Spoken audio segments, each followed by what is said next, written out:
णमोऽर्हन्ताडं णमो सिद्धाडं णमो वायरियाडं णमो वज्झायाडं णमो लोय सव्वसाहुडं वन्दित्तु सव्वसिद्धे धोममलमणोववं पत्ते वोच्छामि समयपाहुड मिणमो सुद केवली भणिदम्। ग्रंथाधिराज समय सार जिसके कर्ता कर्माधिकार का प्रसंग चल रहा है, उसकी अधिकार की आखिरी की गाथाएं चल रही हैं, जहां बात नए पक्षाती क्रांत की आई है। कल जब हमने 142वीं गाथा पढ़ी, जिसमें आचार्य ने कहा कम्मम बद्धम अबद्धम जीवे एदम तु जान णय पक्षम णय पक्षातिक कंतो भण्ड दिजोसो समय सारो, कि जीव बंधा है अथवा नहीं बंधा है ये तो नए पक्ष है, और समय सार तो नए पक्षाती क्रांत कहा है। यानी जो नए पक्षाती क्रांत है वह समय सार है। इसलिए अब नए पक्षों से पार होने की आवश्यकता है, क्योंकि जब आचार्य ने यह प्रतिज्ञा ली थी 5वीं गाथा में कि एकत्व विभक्त आत्मा को दिखाऊंगा, निज वैभव से दिखाऊंगा, तो उन्होंने यही कहा था कि जब मैं दिखाऊं तो आप उसे प्रमाण कर लेना। और प्रमाण कैसे करना? स्वानुभव से प्रमाण करना। क्योंकि नए पक्ष खड़ा करना आचार्य का उद्देश्य नहीं है, क्योंकि नए मार्ग है, ये मंजिल नहीं है। नयों से हमें काम लेना है, नयों का आश्रय नहीं लेना है। जब एक बात निश्चय व्यवहार को समझ लिया, तो फिर आचार्य कहते हैं कि अब इस निश्चय और व्यवहार दोनों को पोटली में बांध के समुद्र में फेंक दो। क्यों? क्योंकि वस्तु को जानने की प्रक्रिया में नयों का उपयोग, नयों का आश्रय लेना जरूरी है, लेकिन वस्तु के ग्रहण करने की प्रक्रिया में नयों का आलंबन छोड़ना जरूरी है। प्रारंभिक भूमिका में नयों को अपनाना पड़ता है, लेकिन जब वस्तु स्वरूप समझ में आ जाए तो नए का आश्रय छोड़ के पक्षातिक्रांत होना पड़ता है। नाव में बैठना भी जरूरी और नाव को छोड़ना भी जरूरी, लेकिन नाव की छोड़ने की विधि क्या है? कि जब पार पहुंच जाए तो एक पार पैर जब किनारे पे जम जाता है तो नाव से दूसरा पैर उठ जाता है। यदि एक पैर किनारे पे न जमे और नाव से पैर उठा दे तो क्या होगा? किनारे पे आके डूब जाएगा। तो ऐसे ही शुद्धात्मा का आलंबन होते ही नए पक्ष छूट जाता है। किसी वचन व्यवहार में, किसी वार्तालाप में, किसी प्रवचन करने में, प्रवचन सुनने में, कोई भी विकल्प में वो ताकत नहीं है कि जो समस्त नए परिपाटी का निषेध कर सके, है ना। समस्त व्यवहार का निषेध करने की ताकत अभ्यास की दशा में हम निश्चय नए से करते हैं, लेकिन वास्तव में समस्त व्यवहार का, समस्त नए परिपाटी का नाश करने की ताकत केवल स्वरूप सन्मुख, आत्म सन्मुख परिणाम में है। जो आत्मा में डूबा हुआ, आत्मा का अनुभव कर रहा है, वो ही परिणाम समस्त व्यवहार, प्रमाण, नए आदि का निषेध करता है, और किसी वार्ता में, वचन व्यवहार में नहीं है। तो फिर जो हम बातों में करते हैं वो क्या है? वो तो तत्वान्वेषण काल है। कौन सा काल है? तत्वान्वेषण काल। कल गाथा पढ़ी थी ना माल्य धवल की, ये जो द्रव्य स्वभाव प्रकाशक नए चक्र है माल्य धवल का, उसकी गाथा पढ़ी थी कल। 268 नंबर की गाथा है। तच्चाड़ेषण काले समयम बुद्धे ही जुत्ति मग्गेण रो आराहण समय पच्चक्खो अनुभव जम्मा। कि तत्वान्वेषण काल में समय को, आत्मा को युक्ति मार्ग से जानता है, लेकिन आराधना के समय में नहीं। क्यों? क्योंकि अनुभव तो प्रत्यक्ष होता है। आचार्य का उद्देश्य युक्ति मार्ग खड़ा करना नहीं है। आचार्य का उद्देश्य युक्ति खड़ी करके, नए खड़े करके पक्षाती क्रांत कराना है, क्योंकि आखिरकार उद्देश्य तो वही है ना, पक्ष से पक्षाती क्रांत होना। है ना, नयों का आलम्बन लेना, फिर नयों को छोड़ना, क्योंकि यही वस्तु का स्वरूप है ना। क्यों? क्योंकि यदि नए से चिपटे रहेंगे तो नयातीत वस्तु की उपलब्धि नहीं होगी। समझ में आया ना। नयों से हमें काम लेना है, नयों से, है ना, कोई आसक्ति नहीं बना, नयों से कोई अनुराग नहीं करना है, नयों से तो काम लेना है। और जब काम निकल जाए तो नयों को छोड़ना है। बोले आप तो बड़े निर्दयी हैं, काम निकलने के बाद उसे छोड़ दो। हाँ, छोड़ना ही पड़ता है, यही सार्थकता है ना। है, जन्म केला और केले के छिलके का साथ साथ होता है, और पूरे जीवन भर वो छिलका अंदर के केले दल की रक्षा करता है। और जब खाते हैं तो छिलका निकाल के फेंक देते हैं। अब वो छिलका शिकायत करे कि बताओ, मैंने तुम्हारी जिंदगी भर रक्षा की और आखिरी समय में तुमने निकाल के फेंक दिया। तो ऐसी शिकायत होती है, अरे इसी दिन के लिए था ये सब। समझ में आया ना। यही दिन देखने के लिए तो वो केले का छिलका केले के दल की रक्षा कर रहा था, आज वो फल प्रकट हो गया। तो नए जब वस्तु स्वरूप समझ लिया जाता है तो नयों को निर्दयता से छोड़ दिया जाता है। इसमें कोई शिकायत की बात नहीं है, क्योंकि यदि नहीं है, कोई कहे नहीं नहीं, जिस छिलके ने जीवन भर रक्षा की उसको मैं उखाड़ के नहीं फेंक सकता, तो मत फेंको, सड़ जाएगा रखा केला। समझ में आए ना। तो ऐसा ही है, नयों को खड़ा किया आचार्य ने 141वीं गाथा में। पूरे अब तक के प्रकरण का आचार्य ने उपसंहार किया और फिर अंत में नए पक्षातिक्रांत की बात की आचार्य ने। देखो, अभी हम 143 गाथा और 144 गाथा, पहले इन दो गाथाओं को पढ़ते हैं, फिर और इस पे कुछ खास बात करेंगे। देखो जरा। दोण्ह विळयाण भणिदम जाण दिड़वरिम तु समय पडिबद्धो ळदुळय पक्खम गिण्हदि किंचि विणय पक्ख परिहीणो। 144वीं गाथा। सम्मदंसणाणम एसो लहदितिड़वरि भवदेशम सविणय पक्ष रहिदो भणिदो जो सो समय सारू। देखो, आचार्य कहते हैं दोनों भी, दोनों ही, णयाण, नयों के, भणिदम, कथन को, दोनों नयों ने जो कहा है उनके वचनों को, है ना, समय परिबद्धो, जो समय के साथ प्रतिबद्ध है। सुनना ध्यान से, कितना कितनी मार्मिक गाथा है। समय परिबद्धो, समय मतलब आत्मा। समय का अर्थ क्या है? आत्मा। ये समय सार है ना, ये समय पाहुड़ है ना, ये समय मतलब आत्मा। समय का अर्थ जीव भी होता है, अकेले, है ना। समय का अर्थ पदार्थ भी होता है, छहों द्रव्य होते हैं, लेकिन समय का अर्थ भगवान आत्मा। समय का अर्थ दृष्टि का विषय भगवान आत्मा, त्रिकाली ध्रुव भगवान आत्मा, है ना। कर्म नौकर्म से भिन्न शुद्धात्म तत्व वो भगवान आत्मा, उसी को यहाँ समय कहते हैं। तो समय परिबद्धो, जो समय के साथ प्रतिबद्ध है, ठीक है ना, वह जीव तो जान अधिरवणिंतु, वह तो दोनों के नयों को, कथन को मात्र जानता है।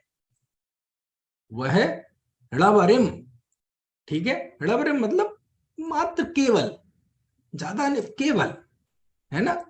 जाणदी, जानता है, किसको? दोढ़म वीणायाणम भणिदम, दोनों नयों के द्वारा कहे हुए वचनों को, कथनों को समय के साथ जो प्रतिबद्ध जीव है, यानी भगवान आत्मा का जो अनुभव कर रहा है, वह तो बस जानता मात्र है।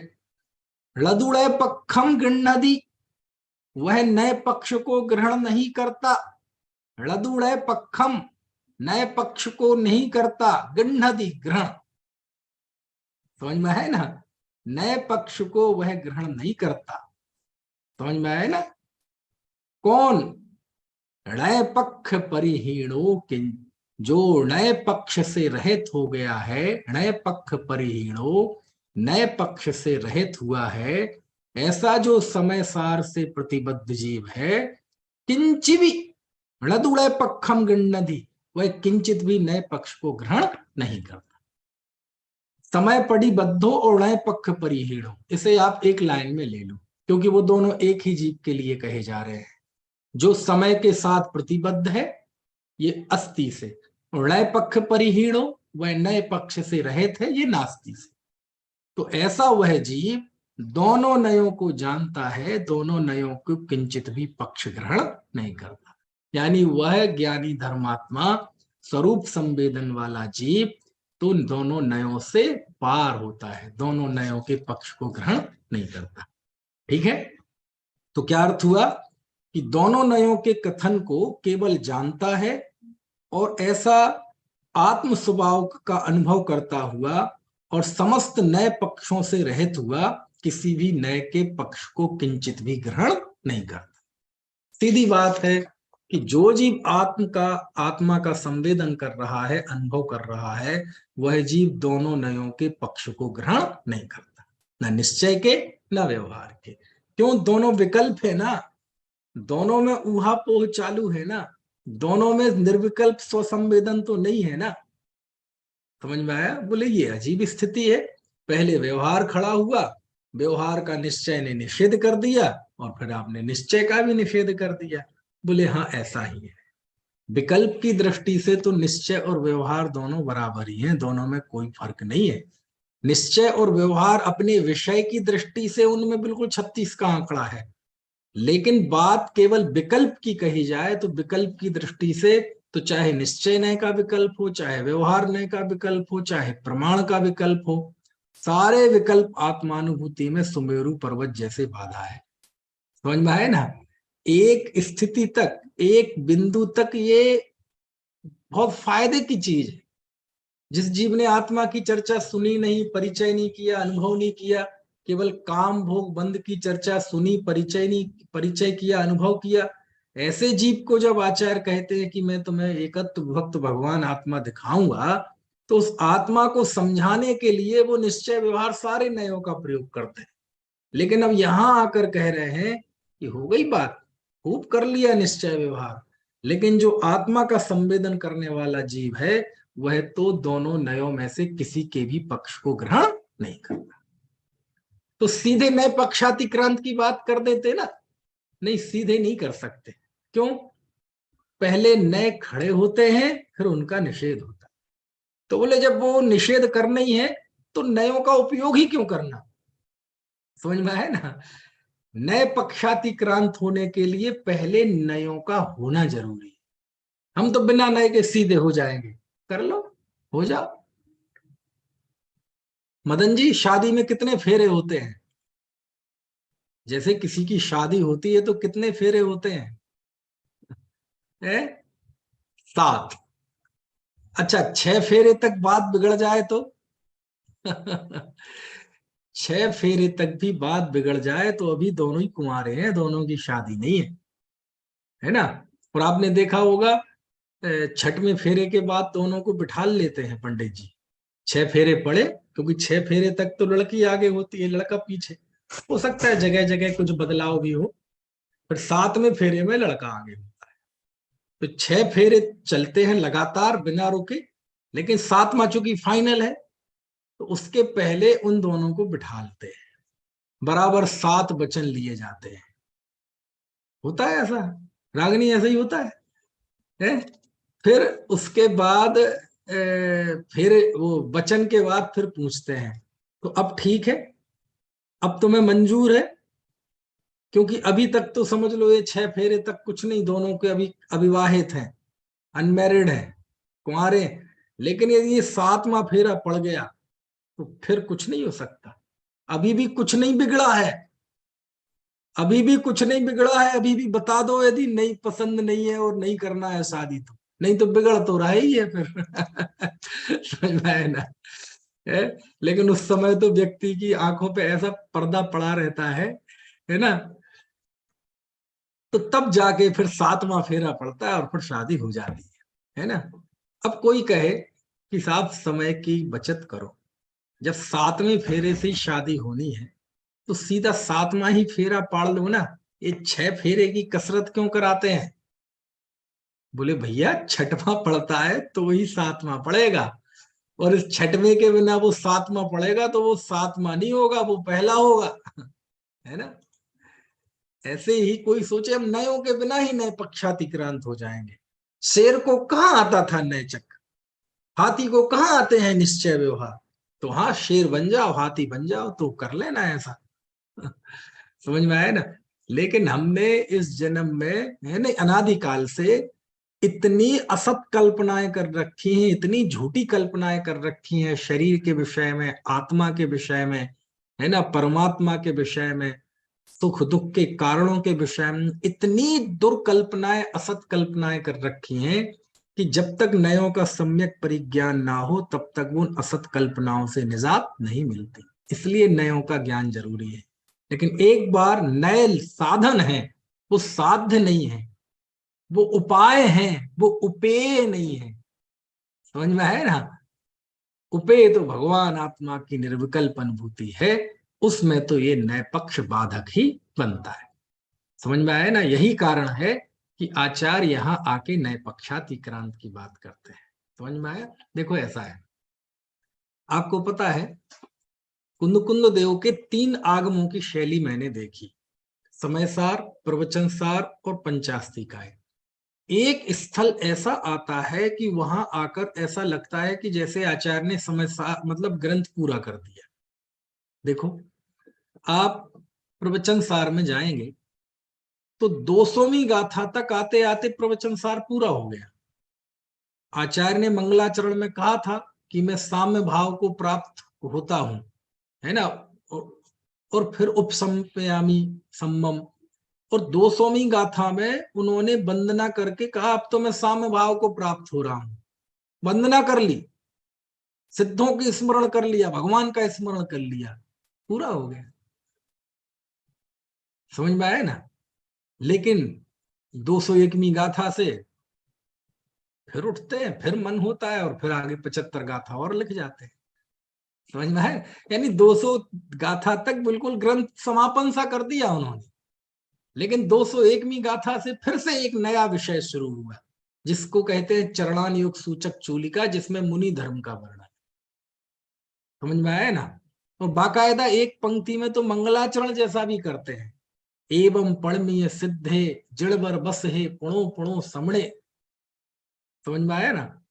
अमृतचंद स्वामी जब इसकी टीका लिखते हैं तो वापस 5 शुरुआत की जो मंगलाचरण की गाथा है प्रवचन सार की, वो टीका में फिर से लिखते हैं, मानो फिर से एक नया ग्रंथ शुरू हो रहा है। समझ में आया ना?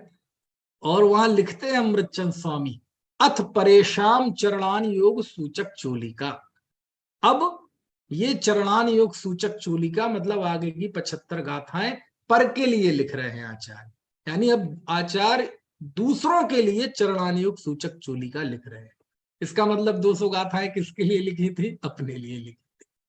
समझ में आया ना? और उसमें मुनि धर्म का वर्णन है, मुनि बनने की प्रक्रिया का वर्णन है, वो तो पहले से ही मुनि है।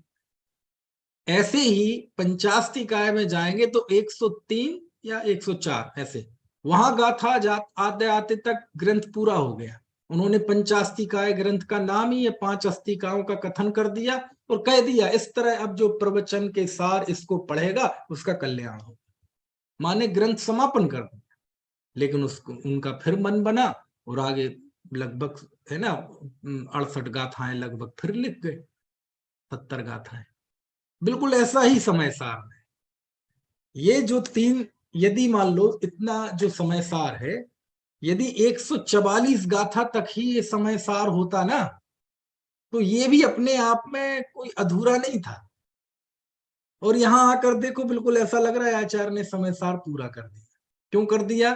जीव अजीव की भिन्नता बता दी और यही कहा था कि मैं निज वैभव से एकत्व विभक्त आत्मा दिखाऊंगा, और जब मैं दिखाऊं तो तुम स्वानुभव से प्रमाण कर लेना। बोलो, स्वानुभव की बात कर दी कि अब तुम निश्चय और व्यवहार इन दोनों को पक्ष जानो, और जो इन पक्षों को छोड़कर निष्पक्ष होता है, जो समय के साथ प्रतिबद्ध होता है, वह जीव समय सार है, वह नए पक्षातिक्रांत है।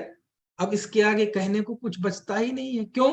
क्योंकि सारा कहना, बोलना, समझना, समझाना, सारे नए व्यवहार नए, निश्चय नए, सब तो निषेध कर दिया आचार्य ने। अब बोलने चालने का, प्रश्न पूछने का, विवेचन का, समझने समझाने का काम ही खत्म कर दिया है ना। अब बचा क्या? कुछ बात समझ में आ रही कि नहीं? यहां आकर समय सार पूरा हो गया, क्योंकि जीव अजीव की भिन्नता बता दी। समझ में आया ना? और वैसे भी 7 तत्वों में अथवा 9 पदार्थों में 2 ही है केंद्र में, जीव और अजीव। बाकी जो तत्व हैं वो तो इन्हीं से मिलजुल कर बनते हैं, है ना? क्यों? अरे जब आचार्य निश्चय व्यवहार को भी पोटली में बांध के उन्होंने समुद्र में फेंक दिया और ये कह दिया जो आत्मा के साथ प्रतिबद्ध है, जो स्वसंवेदन है ना, आत्मा में निष्ठ जीव है, वह समय सार है, वह शुद्धात्मा है। तो बोलने बोलने की बात तो खत्म हो गई ना, समझने समझाने की बात तो खत्म हो गई ना। यहां आकर समय सार पूरा हो गया। लेकिन फिर आचार्य कहते हैं कि नहीं, हमने 13वीं गाथा में कहा था कि भूतार्थ से जाने गए जीव अजीव, पुण्य पाप आश्रय संबर निर्जरा बंध मोक्ष, ये सम्यक हैं। तो अब चलो पुण्य पाप आदि को भी समझा दो। तो फिर से उनका मन बना, तो आगे फिर पुण्य पाप का विवेचन करते हुए उन्होंने 9 तत्व बताए, जीव अजीव के अलावा 7 और जब बता दिए मोक्ष तत्व में आके, तो उन्हें फिर लगा कि यार कर्ता कर्म अधिकार में और अभी चोट करो कर्ता बुद्धि पे। तो उन्होंने सर्व शुद्ध ज्ञान अधिकार की 108 गाथाएं और लिख दी, ऐसे 415 गाथाओं में खड़ा हो गया। ये 144 गाथाएं भी एक सेपरेट समय सार है। समझ में है ना? बिल्कुल स्पष्ट समय। क्यों? क्योंकि जीव की जो पर्याय मूढ़ता है, जो ये मानता है मैं कर्म नौकर हूं, यही तो असली भूल है कि जीव जिस अवस्था में जाता है उस अवस्था में अपनापन कर लेता है। ये मूल भूल है, मैं शरीर हूं, ये मूल भूल है। और आचार्य ने खूब धुनाई कर दी इस अज्ञान की, इसके प्रति एकत्व, ममत्व, कर्तृत्व, भोक्तृत्व की। तो आत्मानुभूति के लिए इतना उपदेश पर्याप्त है। और यही कारण है कि 141वीं गाथा में जब आचार्य ने उपसंहार कर दिया कि इस प्रकार आत्मा बंधा है, कर्मों को छूता है, ये व्यवहार नय है, और निश्चय से आत्मा अबद्ध स्पष्ट है, तो आचार्य ने पूरा उपसंहार कर दिया और कहा अब तुम ये निश्चय व्यवहार छोड़ो, अब तो मैं एक शुद्धात्मा हूं, ऐसे बस इसमें निश्चित हो जाओ, इसमें अड़े हो जाओ, इसमें स्थिर हो जाओ। इसी दिन को देखने के लिए, इसी पल को देखने के लिए आचार्य ने ये समय सार लिखा था। यही कारण है कि अब यहाँ आकर वो है ना नए पक्षाति ग्रंथ की बात करते हैं। तो समय सार पूरा हो गया, समझ में आए ना? है जैसे मूल तत्व जीव अजीब है, बाकी उसके विशेष है, ऐसे ही जीवाजीव अधिकार और कर्ता कर्म अधिकार में जीव अजीब की भिन्नता बता दी। अब बाकी अब और विशेष बताएंगे पुण्य पाप आदि, है ना? ऐसा है, इस तरह का कलश है। आप 9वें नंबर का कलश है, यदि आपके पास शास्त्र है तो आप निकालो 9वें नंबर का कलश, बहुत बढ़िया कलश है ना? जहां अमृत चंद स्वामी ने कहा है कि उदयति न नय श्रीरस्तमेति प्रमाणम, है ना? क्वचित अपि च न विद्मो याति निक्षेप चक्रम। देखो मैं बताता हूँ, 9वें नंबर का कलश है। तो आप पता नहीं आपके कौन से पेज नंबर पे कौन सा समय सार रखे हुए हैं आप। मेरे पास ये ज्ञायक भाव प्रबोधनी में 41 नंबर पेज पर है। देखो मैं आपको शेयर करता हूँ। अच्छा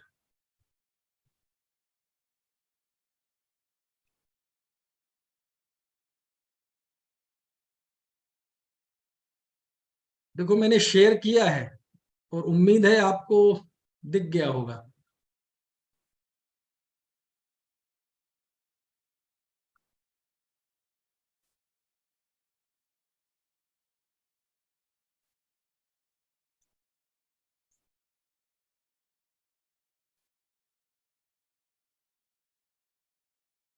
ये 9वां कलश है, बहुत अच्छा कलश है, जिस तरह अपन पढ़ रहे हैं ना वो ही है। दिख रहा है? स्क्रीन पे दिख गया? यदि दिख गया है तो आप थम्स अप कर दीजिए।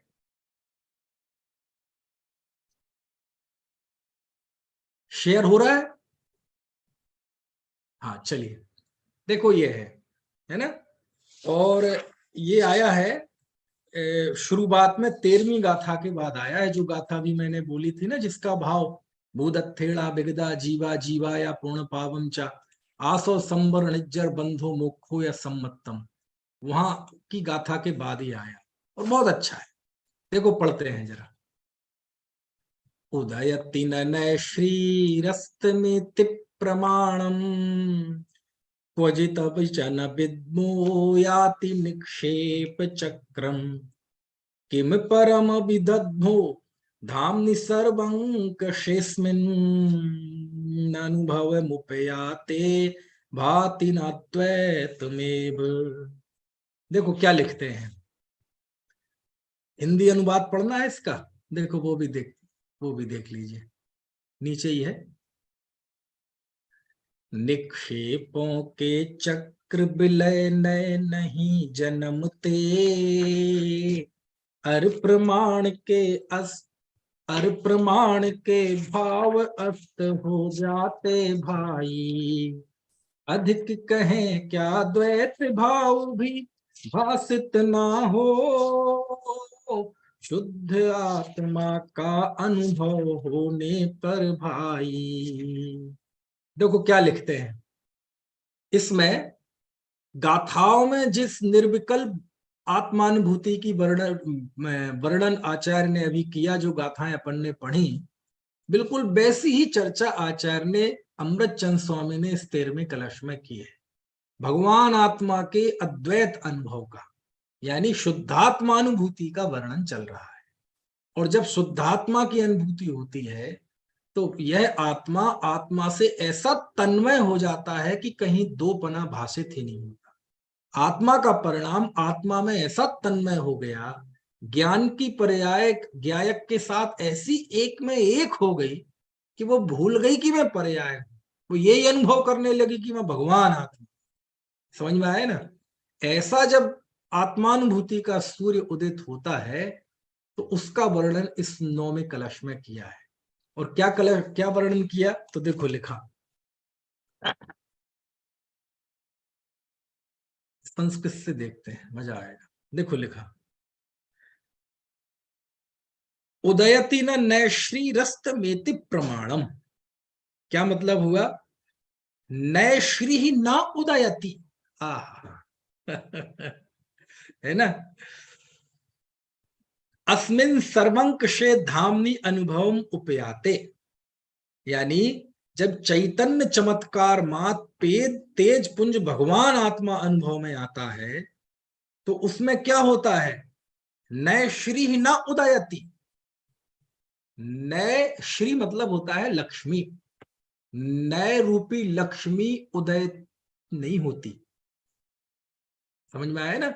जिस समय भगवान आत्मा अनुभव में आता है, ठीक है, उस समय नयों की लक्ष्मी उदित नहीं होती, नय रूपी लक्ष्मी उदित नहीं होती, ना निश्चय, ना व्यवहार, ना द्रव्यार्थिक, ना पर्यायार्थिक, और कोई भी नय नहीं।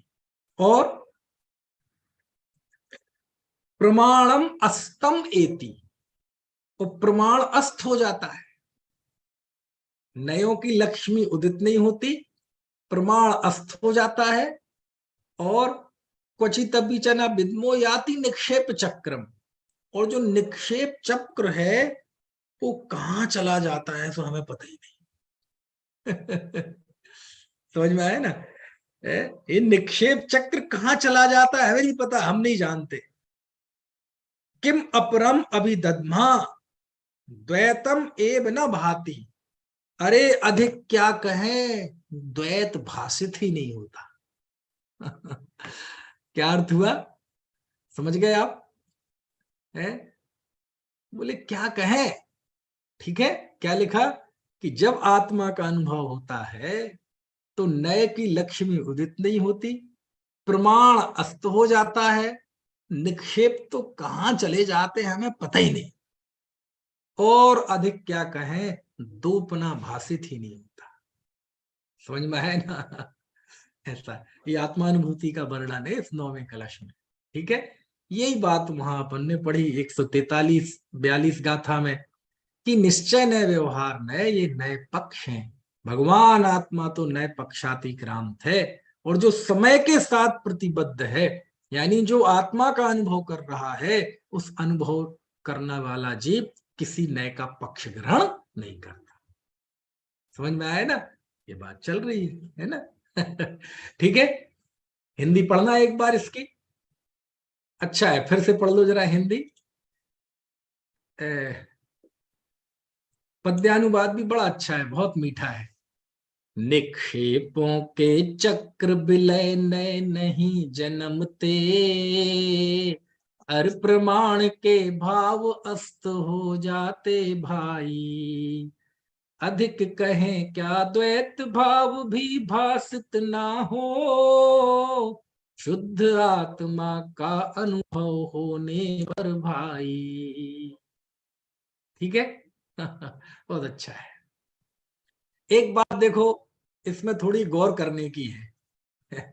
गौर करने की है। कैसी गौर करने की है कि आचार्य ने विदा तो देखो तीनों को किया, तीनों को विदा किया ना, नए को, प्रमाण को और निक्षेप को। लेकिन मुझे इसमें भी कुछ खास बात नजर आती है। देखो, आप पकड़ने की कोशिश करना। तीनों को विदा किया ना अशोक जी, तीनों को विदा किया। आत्मानुभूति जब प्रकट होती है तो वहां ना नय है, ना प्रमाण है, ना निक्षेप है। विदा तीनों को किया। लेकिन अमृत चंद देव बहुत अलग तरह के जीव है। उनके निषेध में भी कुछ है, निषेध में भी कुछ है, फैक्ट, कुछ तथ्य है, निषेध में भी कुछ औचित्य है। कैसे औचित्य है, देखो मैं बताता हूं।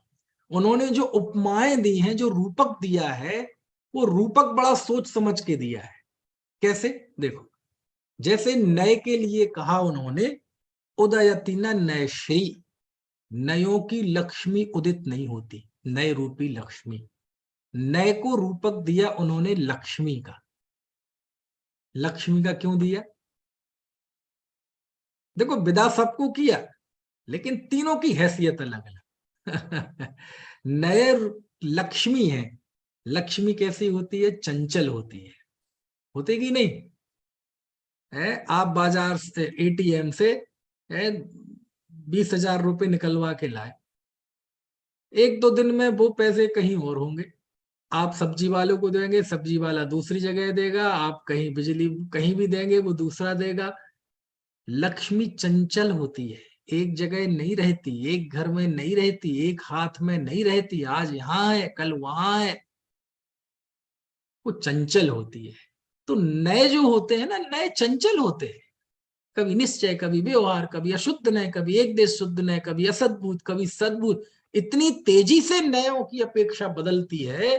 आप देखो, गुरुदेव कहते थे कोई किसी को नहीं समझा सकता, समझाणु काई, कोई किसी को नहीं समझा सकता। समझ गए कि नहीं, नहीं समझ में आया तो बताओ, फिर से चर्चा करते हैं। अब देखो कितनी तेजी से नए बदला, बदला कि नहीं बदला। कहाँ परमार्थ और कहाँ एक। कभी कभार तो ये होता है, वक्ता अथवा जो ज्ञाता है, श्वास अंदर गई तो वो निश्चय नय का कथन, और श्वास बाहर आते हुए जो वो बोला वो व्यवहार नय का कथन। कुछ बात समझ में आ रही कि इतनी तेजी से नए बदलते हैं। इसलिए कैसे बदलते हैं, जैसे लक्ष्मी चंचल होती है, तो नए को कहा लक्ष्मी, और प्रमाण को क्या कहा, उदयति न नय श्री रस्त में प्रमाणम। प्रमाण अस्त हो जाता है। अच्छा, लोक में अस्त कौन होता है, लोक में अस्त कौन होता है, लक्ष्मी अस्त होती है कि सूर्य अस्त होता है, सूर्य अस्त होता है। प्रमाण को कहा सूर्य, क्यों, क्योंकि जब सूर्य उदित होता है तो वो चंचल नहीं होता। वह जब प्रकाशित करता है दुनिया को, तो वो ये भेदभाव नहीं करता। लक्ष्मी तो भेदभाव करती है कि मैं गरीब के पास नहीं जाऊंगी, अमीर के पास जाऊंगी। समझ में आया ना। और आजकल तो कहते हैं पैसे वाले होते जा रहे, गरीब गरीब होता जा। खैर, लेकिन सूर्य जब उदित होता है तो सूर्य भेद नहीं करता, वो एक साथ प्रकाशित करता है। गरीब हो, अमीर हो, है ना, झोपड़पट्टी हो, किसी का बंगला हो, भारत हो, पाकिस्तान हो, समझ में आया ना? जंगल हो, शहर हो, खेत हो, खलियान हो, सबको एक साथ बिना मुख्य गुण किए सबको प्रकाशित करता है, भेदभाव नहीं करता। सूर्य की दृष्टि में किसी का ऐसा घर नहीं है कि जहां वो ये कहे कि मैं यहां प्रकाश नहीं करूंगा। सूर्य की दृष्टि में कोई ऐसा नहीं है कि भाई ये पैसे वाला आदमी है, इसको प्रकाश ज्यादा दूंगा। सूर्य गर्मी देगा तो सबको देगा। ऐसा नहीं है कि हम भाई रईस को तो गर्मी नहीं लगेगी और गरीब को लगेगी। यदि उस सूर्य के नीचे है तो दोनों को बराबर लगेगी। समझ में आ गई? तो सूर्य जो होता है वो मुख्य गुण नहीं करता, सारी दुनिया को एक साथ रोशन, एक साथ प्रकाशित करता है, भेदभाव नहीं करता, मुख्य गुण नहीं होता। समझ में आया ना? तो प्रमाण में जो होता है, प्रमाण किसी को मुख्य गुण नहीं करता। प्रमाण में ऐसा नहीं होता। प्रमाण किसे कहते हैं? वस्तु के सभी पहलुओं को एक साथ ग्रहण करने वाला प्रमाण होता है। न तो प्रतिपक्षी धर्म को गौण कर देता है, निश्चय खड़ा होगा तो व्यवहार का निषेध कर देगा। द्रव्यार्थिक खड़ा होगा तो पर्याय आर्थिक गौण होगा। पर्याय आर्थिक नए खड़ा होगा तो द्रव्य पक्ष गौण होगा। होगा कि नहीं होगा? वस्तु की शुद्धता की बात चल रही होगी तो अशुद्धता गौण होगी, अशुद्धता की बात चल रही होगी तो शुद्धता गौण होगी। तो नए होते हैं चंचल, इसलिए उसे कहा आचार्य ने लक्ष्मी। लेकिन प्रमाण ऐसा मुख्य गुण नहीं करता। प्रमाण तो वस्तु के सभी पहलुओं को एक साथ जानता है, सूर्य की तरह है। इसलिए आचार्य ने सूर्य के लिए क्या कहा? अस्त में प्रमाणम, कि प्रमाण अस्त हो जाता है। कुछ बात समझ में आ रही कि नहीं? उदयति नय श्रीरस्त में प्रमाणम। नए रूपी लक्ष्मी उदित नहीं होती और प्रमाण अस्त हो जाता है। देखो अमृतचंद आचार्य की कला देखी कि नहीं आपने? आचार्य इनको विदा करते हुए भी इनकी हैसियत का ख्याल रख रहे हैं। और निक्षेप निक्षेप निक्षेप को कोई रूपक नहीं दिया, ना लक्ष्मी का ना सूर्य का। कहते निक्षेप कहां चले जाते हैं सो हमें पता ही नहीं चलता। ऐसा क्यों भैया? ऐसा क्यों? क्योंकि निक्षेपों को आचार्य थोड़ा सा प्रमाण और नए के मुकाबले उतना महत्व नहीं दे रहे। अच्छा क्यों नहीं दे रहे? उपाय तो सब हैं, प्रमाण नए निक्षेप सभी वस्तु को जानने के उपाय हैं। ऋखे वो भी उबाओ, यति वृषभ आचार्य ने तुलोय पंडिती में लिखा है। समझ में आया ना? लादम होदि प्रमाणम रणिस्य हृदय भावत्थो ऋखो भी उबायो। तो निक्षेप भी उपाय हैं वस्तु को जानने के। लेकिन प्रमाण और नए को तो विदा कर रहे हैं बाकायदा उनके साथ कुछ अच्छा रूपक देके, कि नयों की लक्ष्मी उदित नहीं होती, प्रमाण अस्त हो जाता है। एक को सूर्य का रूपक दे के विदा कर रहे, एक को लक्ष्मी का रूपक दे के विदा कर रहे। और बोले क्वचित चन विद्मो याति निक्षेप चक्रम, और ये निक्षेप कहाँ चले जाते हैं पता ही नहीं। समझ में आया ना क्यों?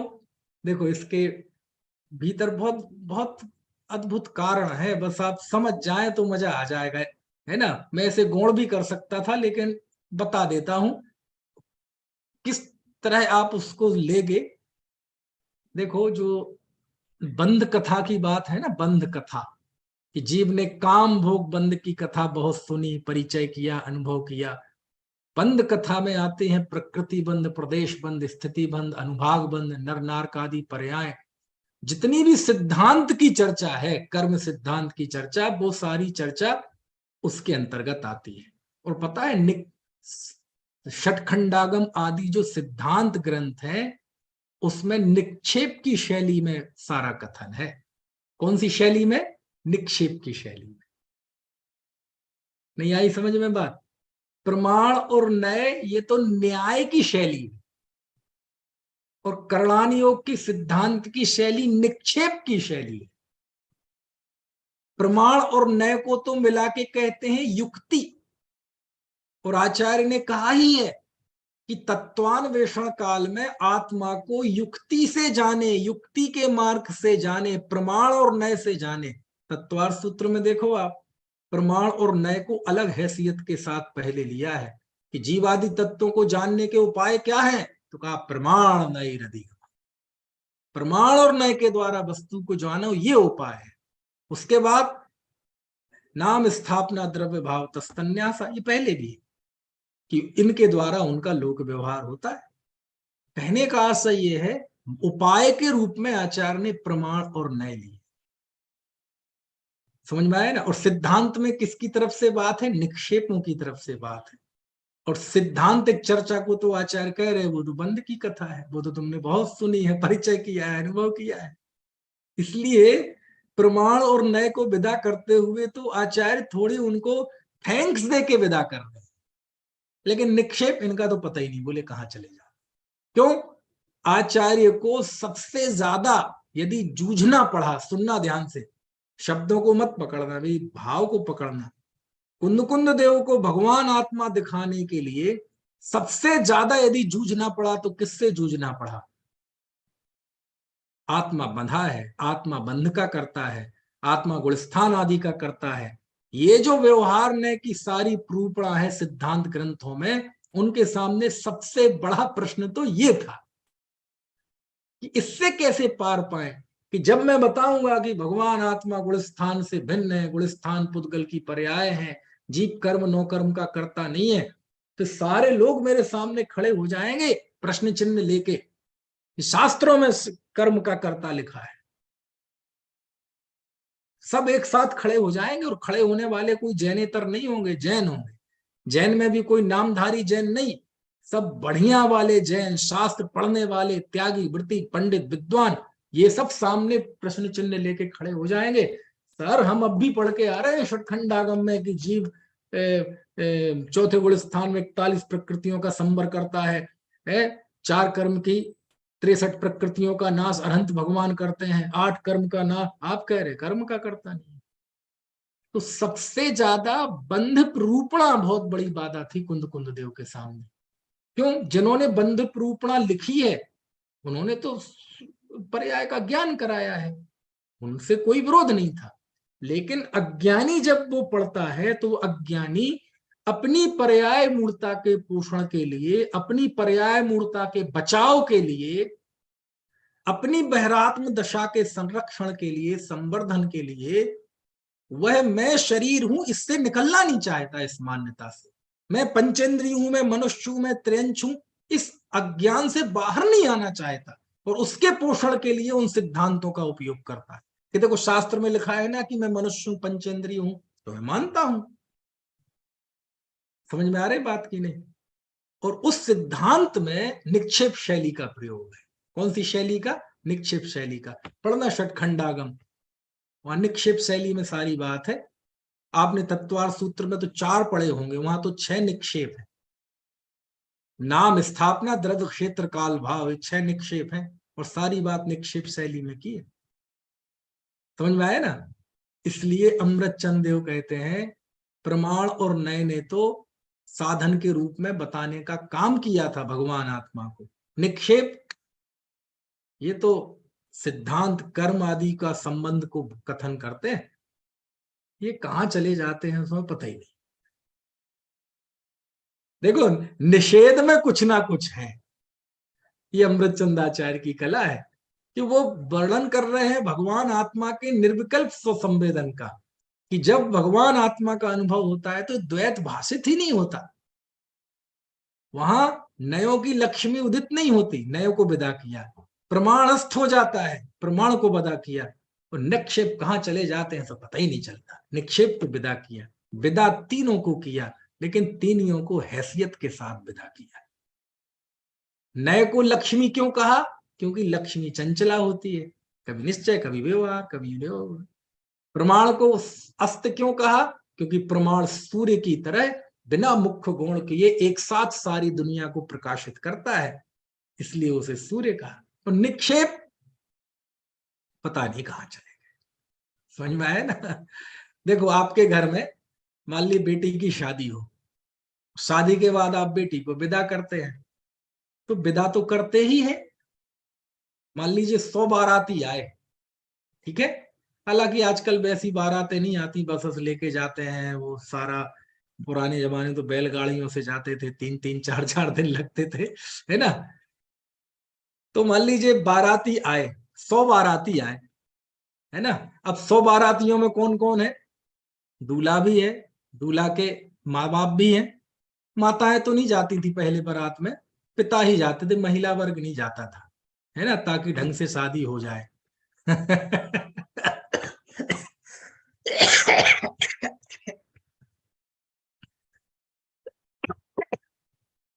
ये तो मैंने ऐसे ही कह दिया, पुराना मान जाए आप। अरे भाई पुराना जमाना था, घर को कौन देख रेख करेगा। तो पुरुष वर्ग जाते थे बारात में। ऐसा अशोक जी यहाँ भी होता है ऐसा कि नहीं? पहले के जमाने में, अब तो सब पहुंच जाते हैं। पहले पुरुष पुरुष जाते थे बारात में, जो घर में सासें होती थी खास तौर पे, लड़के की माँ, चाची, ताई, बुआ, मामी, ये सब नहीं जाते थे, वो घर संभालते थे। रस्म भी बहुत होती थी। खैर, तो 100 लोग आए बारात में। तो दूल्हा भी है, दूल्हे के पापा भी हैं, बड़े, है ना, ताऊ जी भी हैं, चाचा भी हैं, दूल्हे के छोटे बड़े भाई भी हैं, बहू बहन भी है, उसकी ननंद, बाराती भी है, रिश्तेदार भी है, और आज वो ड्राइवर भी है, नौकर चाकर भी है। तो देखो बाराती तो सब है, और विदा भी सबको करेंगे। ऐसा नहीं कि 2 4 को रख लें, सब जाओ। और सब तो जाओ, हमारी लड़की भी ले जाओ, एक एक्स्ट्रा जाओ। है ना। तो विदा सबको करते हैं, लेकिन सबकी विदाई अलग अलग तरह से होती है, हैसियत के साथ। लड़के को कैसे विदा करते हैं दूल्हे को? अपनी बेटी देकर। समझ में आया ना। उसके पिताजी को कैसे विदा करते हैं? उसके जो चाचा भाई होंगे, छोटे भाई, कुछ कपड़े अपड़े देकर, है ना, गहने पहने भी, चैन पहन भी। देखो सबको विदा किया है ना। उसके मतलब ननंद के पति जो भी कहलाते हैं वो सब होंगे, तो कपड़े अपड़े दे के विदा करेंगे। और सामान्य बाराती होंगे, उन्हें कुछ नहीं है, वो डब्बा पकड़ा देंगे, जाओ भाई खेलो जरे में। समझ में आया ना। और उनके साथ वो ड्राइवर ड्राइवर आया होगा तो। देखो विदा सबको करेंगे, लेकिन विदाई का तरीका सबको अलग अलग। लड़के को विदा करेंगे, है ना, मतलब जमाई को, तो उससे चिपक चिपक कर रोएंगे। रोएंगे कि नहीं रोएंगे? दूसरे बरातियों के साथ चिपक चिपक के रोएंगे, वो रिक्शे, वो जो ड्राइवर के साथ रोएंगे। देखो विदा सबको करेंगे, लेकिन सबकी विदाई में फर्क है। चौखट से बाहर सब जाएंगे, कोई नहीं रहेगा यहाँ, लेकिन सबकी विदाई में फर्क है। लड़के को ऐसे विदा करेंगे, बेटी दे के विदा करेंगे। समझ में आए ना। उससे बलिहारियां लेंगे, है ना। बस यही फर्क है। आचार्य ने विदा तीनों को किया, प्रमाण को, नय को और निक्षेप को। लेकिन निक्षेप को कैसे विदा किया? पता नहीं कहाँ चले जाते हैं। नय, भैया नयों की लक्ष्मी उदित नहीं होती। अब प्रमाण, प्रमाण अस्त हो जाता है। दुनिया में अस्त कौन होता है? सूर्य। चंचला कौन होती है? लक्ष्मी, जिसने सारी दुनिया पर राज कर रखा है। ऐसी उपमाएं देके, ऐसी रूपक देके उन्हें विदा किया। ये अमृत चंदाचार्य है। अब आपको समझ में आई अमृत चंदाचार्य किनका नाम है? ये तो गजब कलश है, हम तो पढ़ते नहीं एक एक कलश। समझ में आया।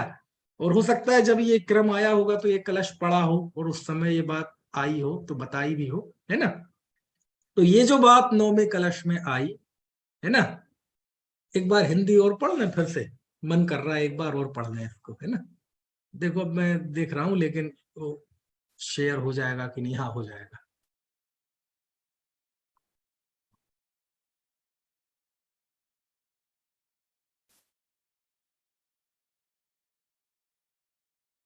निक्षेपों के चक्र विलय नए नहीं जन्मते, अर प्रमाण के भाव अस्त हो जाते भाई। अधिक कहें क्या द्वैत भाव भी भासित ना हो, शुद्ध आत्मा का अनुभव होने पर भाई। ठीक है, चलिए। इस तरह से ये गाथा हुई। अब आखिरी गाथा और पढ़ लेते हैं इस अधिकार की, और इस अधिकार का हम समापन करेंगे। और कल से एक नया अधिकार, पुण्य पाप अधिकार प्रारंभ करेंगे। पुण्य पाप अधिकार समय सार का सब, मतलब एक छोटा अधिकार है, बहुत बड़ा नहीं है, लेकिन सबसे सरल अधिकार है, सबसे सरल और बहुत अधिक अज्ञान पर चोट करने वाला। उसकी चर्चा कल से करेंगे। आज ये आखिरी गाथा पढ़ लें इसकी, गाथा 144। देखो, सम्मद्दंसणाणं हेसो लहदित्तिडबरि भवदेशम सब्बड़य पख रही दो भणी दो जो सो समय सारो। आचार्य कहते हैं कि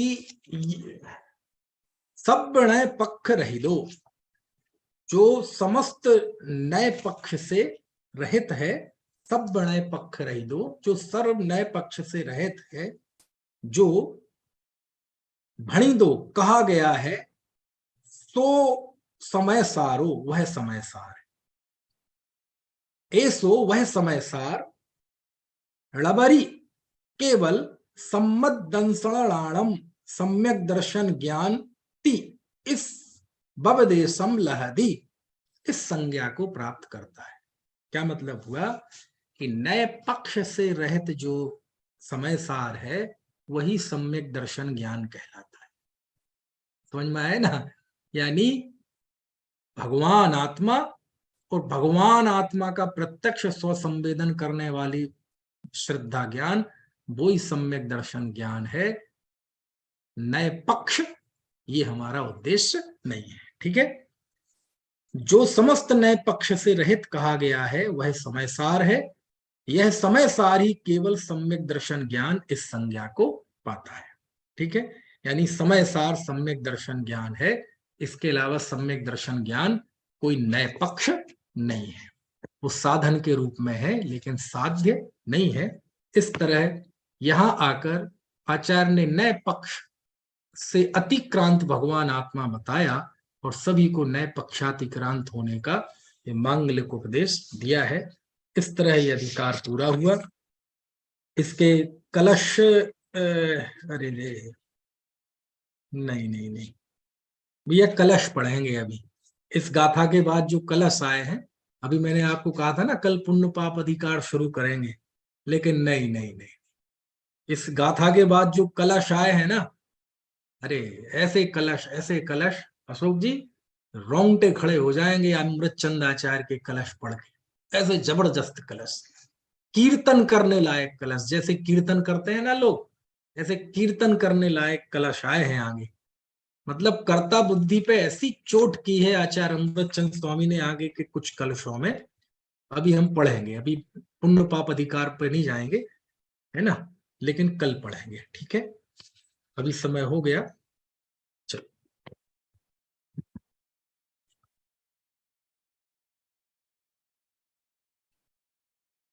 सहजानंदी शुद्ध स्वरूपी अविनाशी में आत्म स्वरूप, सहजानंदी शुद्ध स्वरूपी अविनाशी में आत्म स्वरूप, सहजानंदी शुद्ध स्वरूपी अविनाशी में आत्म स्वरूप, निज निधि निज में बताई यह अनंत उपकार है, इसके लिए जिन वाणी माँ को वंदना शत